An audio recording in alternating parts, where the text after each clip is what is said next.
The air in the restaurant suddenly felt heavy, like it was turning to liquid. Amara tried to speak, but the words tangled in her throat, thick and slow. Her head tilted, seeking the support of her hand as the world began to tilt with her.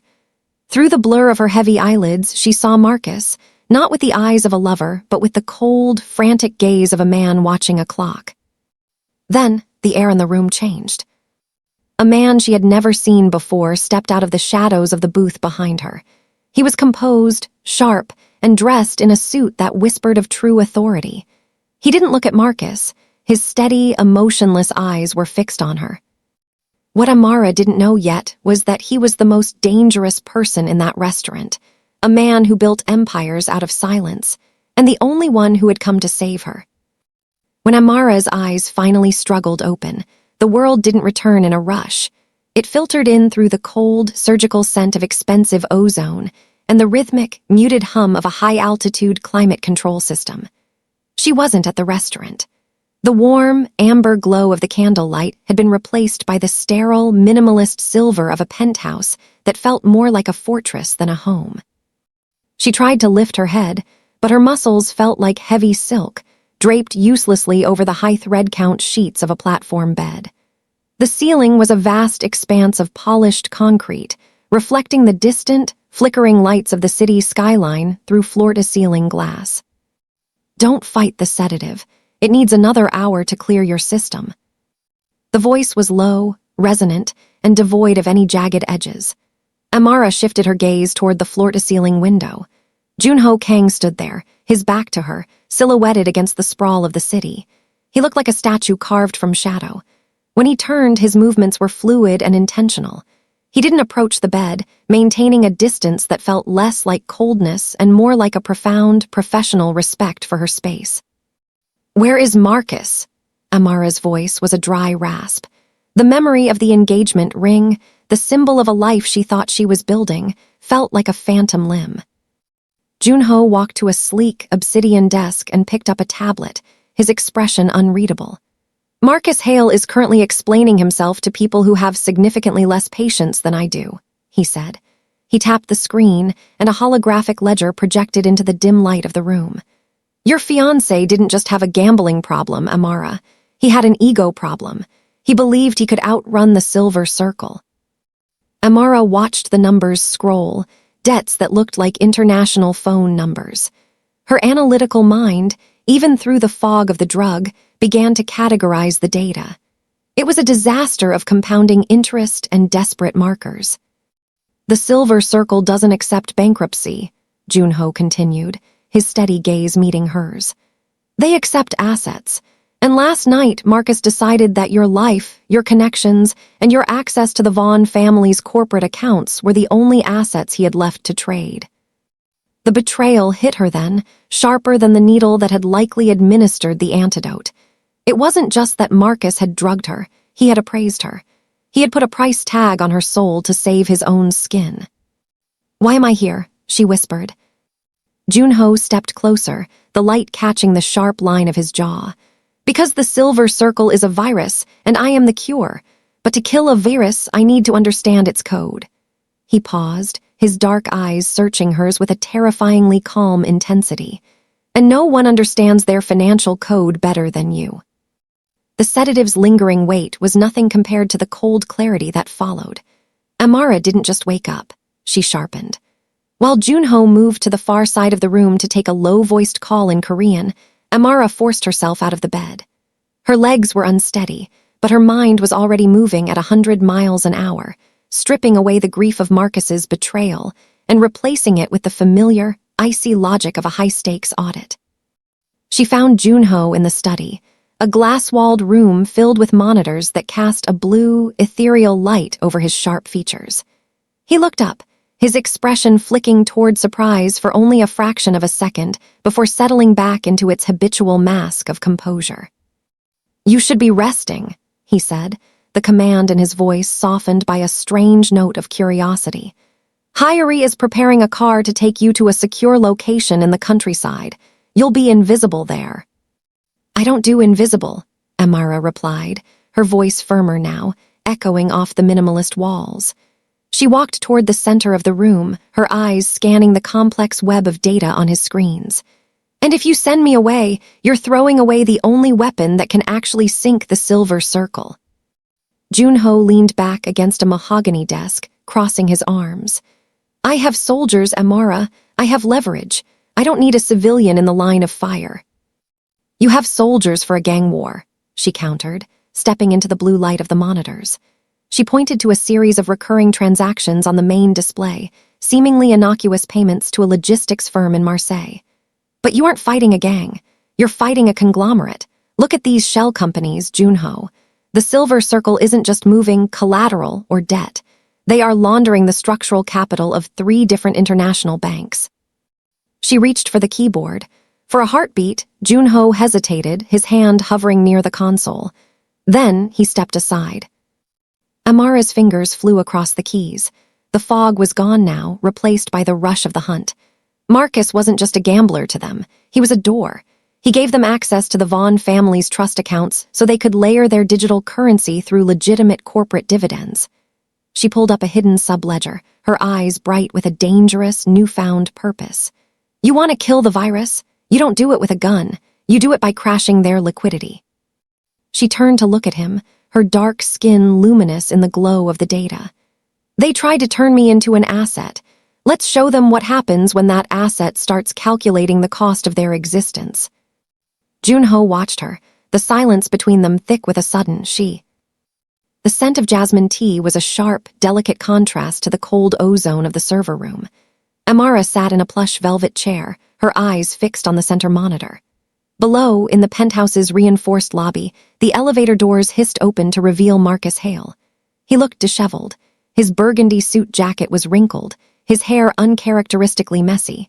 But as he adjusted his tie in the mirrored wall, Amara saw the familiar, practiced twitch of his jaw. It wasn't fear. It was a performance. Joon-Ho stood just behind her, his hand resting lightly on the back of her chair. He didn't speak, allowing the silence to amplify the reality of the betrayal. On the screen, Marcus was met by Do-Hyun, Joon-Ho's silent, towering enforcer. I know she's here. Marcus's voice came through the speakers, tinny and desperate. Look, there's been a massive misunderstanding. Amara is my fiancé. She's unwell. I need to take her home so we can settle our affairs. Amara felt a chill that had nothing to do with the air conditioning. Settling affairs was a euphemism she now understood perfectly. He wasn't there to rescue her. He was there to fulfill a delivery. The silver circle is losing patience, Marcus continued, his voice dropping to a frantic whisper as he leaned toward Do-Hyun. Tell your boss that if he keeps her, he's inheriting her debt. But if he gives her to me now, we can walk away. I've already signed the papers. She's essentially a ward of the syndicate now. Just let me take her and this all goes away. Watching him, Amara realized that the man she had loved was a fabrication built of soft words and expensive dinners. The monster on the screen was the real Marcus, a man who viewed his bride-to-be as a line item on a balance sheet. He was negotiating for her return like a merchant haggling over spoiled silk. He didn't ask if she was okay. He didn't ask if she was awake. He only spoke of ownership and the papers. He sounds so convincing, Amara whispered, her fingers tightening around the cool porcelain of her teacup. I used to think that tone was him being protective. Now I realize it's just how he sounds when he's selling something. Joon-Ho leaned down, his voice a low vibration near her ear. Do you want me to end this now? Amara watched Marcus check his watch, looking annoyed by the delay. The last shard of her fairytale, life, crumbled, leaving behind a hard, obsidian core of resolve. She turned her eyes away from the monitor and looked at the complex financial code she had been deconstructing. No, Amara said, her voice dropping an octave, turning as cold as the man standing beside her. Let him keep talking. Every lie he tells buys me another minute to find where they hid the offshore keys. He thinks he's negotiating for his life, but he's actually just narrating his own funeral. The blue light of the workstation became their only world as the night deepened, stretching the shadows across the minimalist expanse of the penthouse. Outside, the city hummed with indifferent energy, but inside, the air was thick with the silent, rhythmic click of keys, and the low, occasional murmur of data being verified. Amara didn't look like a woman who had been drugged and betrayed hours earlier. She looked like a general in the middle of a siege. Joon-Ho watched her from the periphery, a glass of untouched whiskey in his hand. He was a man who understood power in its most visceral forms, territory, loyalty, and the sharp edge of a blade. But as he watched Amara navigate the labyrinthine digital architecture of the Silver Circle, he realized he was witnessing a different kind of lethality. She wasn't just looking at numbers.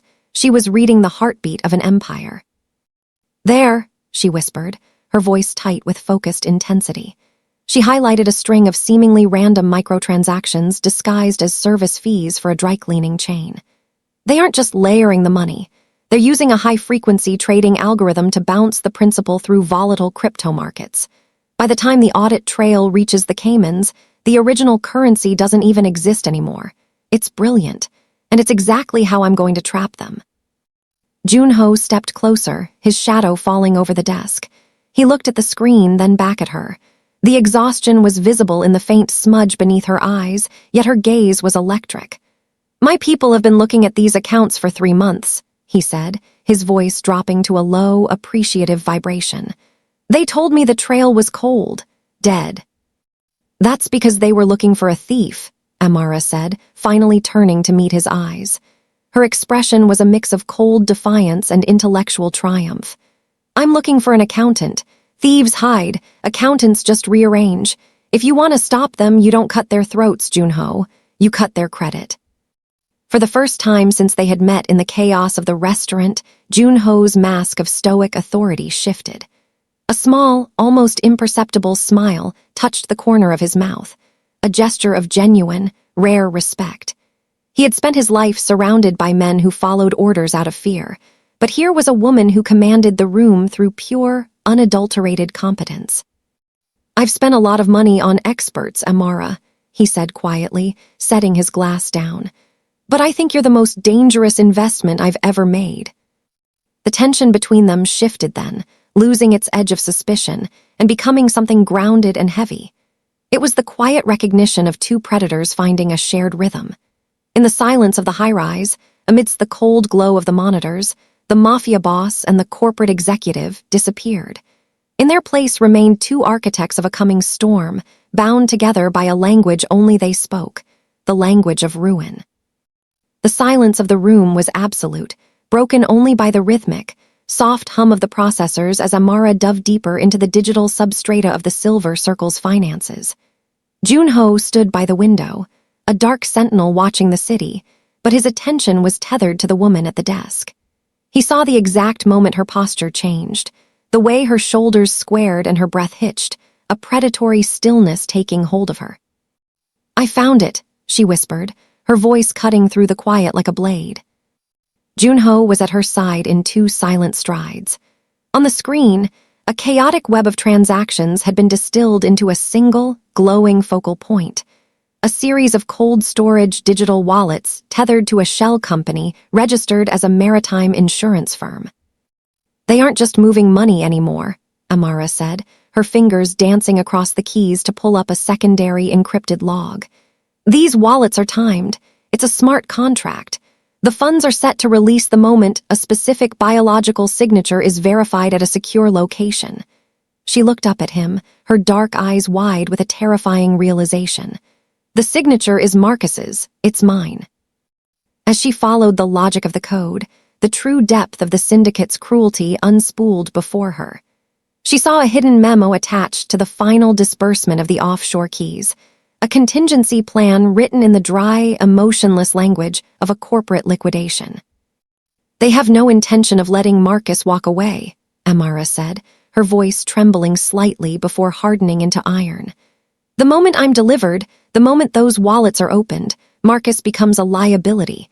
He knows too much about their layering process, and they've already flagged his gambling debts as unrecoverable. In their eyes, he's a spent resource." She pointed to a final command line in the contract, a kill switch for Marcus's own accounts. "The minute they have me, they're planning to disappear him. He thinks he's selling me to buy his freedom, but he's actually just signing his own death warrant." A cold, dark irony settled over the room. Marcus, the man who had appraised her as collateral, had been appraised by the syndicate as garbage. He was a pawn who thought he was a player, entirely unaware that the very people he was trying to appease were preparing a shallow grave for him. Joon-Ho leaned over the desk, his eyes reflecting the blue light of the terminal. He's a dead man walking, and he doesn't even know it. He doesn't, Amara agreed, her gaze returning to the screen with a lethal focus. But now I have the keys to the only thing they value more than blood. If I can reroute the authorization of these wallets, I don't just save myself. I take everything they've built. The respect in Joon-Ho's eyes deepened into something more profound. He saw that she was no longer just surviving. She was colonizing the enemy's world. Then let's give them a ghost in the machine, he murmured. The realization didn't come with a scream, but with the cold, hollow sound of a final puzzle piece clicking into place. As Amara scrubbed through the forensic data of Marcus's personal accounts, she found the anniversary trip to Paris from 6 months ago, the one where he had proposed under a canopy of lights. In the metadata of his travel receipts, the payments weren't from his savings. They were wire transfers from the Silver Circle's primary laundering hub. The engagement hadn't been a romantic milestone. It had been a recruitment phase. Marcus hadn't fallen in love with her. He had audited her. He had chosen her for her clearance levels, her flawless reputation in the financial sector, and her proximity to the Vaughn family trust. Every "I love you" whispered in the dark was a line of code designed to gain her trust. Every shared dream was a social engineering tactic. The mirror she had been looking into for 3 years shattered, and for the first time, Amara saw the woman standing behind the glass, not a bride-to-be, but a Mark who had finally woken up. She leaned back, her face illuminated by the harsh white light of the decrypted documents. The grief that had been simmering in her chest crystallized into a hard, diamond-sharp rage. She was done mourning a ghost. Joon-Ho was standing by the espresso machine, the steam rising in a thin, elegant plume. He didn't offer empty platitudes. He simply watched her, his gaze heavy with the knowledge of what it felt like to realize your world was built on a foundation of lies. "The woman who sat down at that restaurant last night is dead," Amara said, her voice steady and devoid of the tremor that had haunted it hours before. She stood up and walked toward him, her silhouette reflected in the polished glass of the study. "Marcus didn't just drug me. He tried to delete me. He wanted to turn me into a ghost in his ledger." She stopped inches from Joon-Ho, looking up into the dark, bottomless eyes of the man who had seen the truth before she had. "I don't want a secure house in the country. I don't want protection. I want to be the reason they can't sleep at night." Joon-Ho set the cup down, his expression shifting from curiosity to a profound, lethal recognition. He saw the shift in her, the moment the victim died and the tactical partner was born. He didn't see a civilian anymore, he saw an equal. "The Silver Circle operates on the belief that everyone has a price," Joon-Ho said softly. He reached out, his hand hovering near her shoulder before he let it drop, a gesture of newfound respect. "They haven't met someone who wants to burn the currency." "I'm not just going to burn it," Amara replied, a small, cold smile touching her lips. "I'm going to make it worth less than the paper it's printed on. Tell your men to prep the secure line. I'm ready to start the liquidation." In the quiet of the penthouse, the alliance was sealed, not with a contract, but with the shared, silent understanding of two people who knew that the only way to survive a monster was to become the one thing it couldn't calculate. The crystal chandeliers of the Grand Savoy didn't just illuminate the room. They weaponized the light, reflecting off the sea of diamonds and silk that moved across the ballroom floor. It was the annual winter gala, the ultimate playground for the city's elite, and tonight it was the kill zone. Amara stood at the top of the marble staircase, her presence a silent detonation. She wore a gown of midnight velvet that seemed to absorb the light, her skin glowing with a radiance that spoke of power, not recovery. Beside her, Joon-Ho was a study in lethal elegance. His tailored black suit was a shadow that refused to be ignored, and the way his hand rested possessively at the small of her back sent a clear message to the room. The asset was now the partner of the most dangerous man in the city. "Breathe," Joon-Ho murmured, his voice a low vibration beneath the swell of the orchestra. "He's at the bar. He's been watching you since we stepped through the doors." "I know," Amara replied, her voice steady and cold.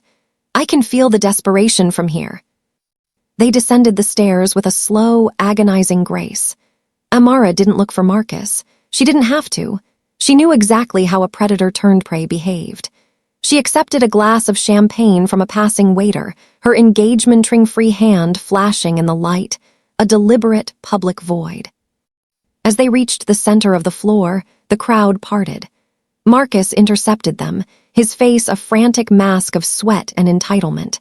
He looked like a man who had been told his life was forfeit unless he secured his prize. "Amara," his voice cracked, cutting through the sophisticated hum of the gala. "What is this? What are you doing with him?" Amara turned slowly, her expression one of polite, distant confusion. "Marcus, I didn't realize you were invited to events of this caliber." "You belong with me." Marcus stepped forward, his eyes bloodshot, his hands trembling. The subtle, dark-suited men of the Silver Circle moved in the background, closing in, their presence a stain on the high society veneer. "I have a contract, Amara. You're coming with me now, or everyone finds out exactly what kind of business your friend here really runs." The room went silent. The elite froze, their eyes darting to the armed men now visible at the ballroom exits. Marcus had done exactly what Amara had predicted. In his terror, he had stripped away the syndicate's invisibility. He wasn't just a fiancé anymore. He was a liability screaming the names of his masters in a room full of federal witnesses and rival power players. Joon-Ho stepped half an inch in front of Amara, a shield of living stone. "You're making a scene, Marcus, and in this world, a scene is the last thing your creditors want." "I don't care," Marcus lunged, his fingers reaching for her arm. "They're going to kill me if I don't deliver you." In that moment, the Silver Circle was no longer a shadow. It was exposed, desperate, and thanks to the cameras already recording the outburst, officially under the light of the law. Amara looked at Marcus, and for the first time she didn't see a monster. She saw a dead man screaming at the sun. The chaos in the Grand Savoy shifted from a social scandal to a tactical battlefield in a heartbeat. As the Silver Circle's gunmen realized their invisibility had been stripped away by Marcus's breakdown, they reached for the weapons concealed beneath their dinner jackets. But Joon-Ho's network was a living machine that had been waiting for this exact friction. In the periphery of the ballroom, shadows detached themselves from the walls. Do-Hyun and his team moved with the silent, predatory efficiency of a scalpel, neutralizing the immediate threats before they could even clear leather. Amara didn't look at the struggle. She didn't look at Marcus, who was now a sobbing wreck on the marble floor. Her world was reduced to the glowing screen of the tablet Joon-Ho had slipped into her hand minutes earlier. While the air was filled with the sounds of scuffling feet and the sharp, muffled thuds of tactical takedowns, Amara's fingers were steady, moving with the precision of a master conductor. "They're trying to move the liquidity to the secondary server," she whispered, her eyes reflecting the blue flicker of the encrypted interface. "Stop them," Joon-Ho said, his voice a low, grounding anchor amidst the storm. He stood over her, his body a literal shield, his eyes scanning the room for any outlier threats while she worked. Amara didn't just stop them, she dismantled them. With a final, decisive sequence of keystrokes, she authorized the protocols they had built in the quiet hours of the night. She didn't just freeze the accounts. She initiated a cascade of self-executing wire transfers that pulled the Silver Circle's primary capital through a series of burn accounts, digital dead ends that stripped the currency of its value before dissolving it into a dozen global charities. In the dark corners of the web, the Silver Circle's offshore infrastructure groaned and then collapsed. Their payrolls vanished. Their digital keys shattered. The very blood that kept the syndicate alive, the money, simply ceased to exist. A sharp digital chime echoed from the tablet. "It's done," Amara said. She looked up, the adrenaline fatting to leave behind a cold, shimmering sense of justice. "They don't have enough left to buy a tank of gas, let alone a hitman." Joon-Ho looked down at the screen, then at her. The syndicate's gunmen were being dragged away by his team, disappearing into the night as quietly as they had arrived. Marcus was being hauled up by his collar, finally realizing that he hadn't just lost his fiancé, he had lost his value to everyone in the room. "You didn't just bankrupt them, Amara," Joon-Ho murmured, a look of profound, lethal admiration in his eyes. "You erased them." Amara stood tall, the velvet of her gown catching the light as she handed the tablet back to him. The victim who had been drugged at a dinner table was gone, replaced by a woman who had just executed a multi-million-dollar empire without firing a single shot. The execution was silent, but the message was deafening. In this new world, she was the one who controlled the ledger. Amara did not look at the struggle. She did not look at Marcus, who was now a sobbing wreck on the marble floor, a man finally realizing he was the smallest thing in the room. Her world was reduced to the glowing screen of the tablet Joon-Ho had slipped into her hand minutes earlier. While the air filled with the sounds of scuffling feet and the sharp, muffled thuds of tactical takedowns, Amara's fingers remained steady, moving with the precision of a master conductor. "They're trying to move the liquidity to the secondary server," she whispered, her eyes reflecting the blue flicker of the encrypted interface.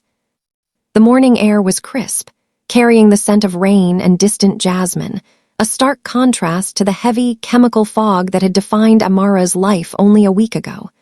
From the glass-railed balcony of the penthouse, the city looked peaceful, its grid of streets oblivious to the quiet war that had just concluded in its shadows.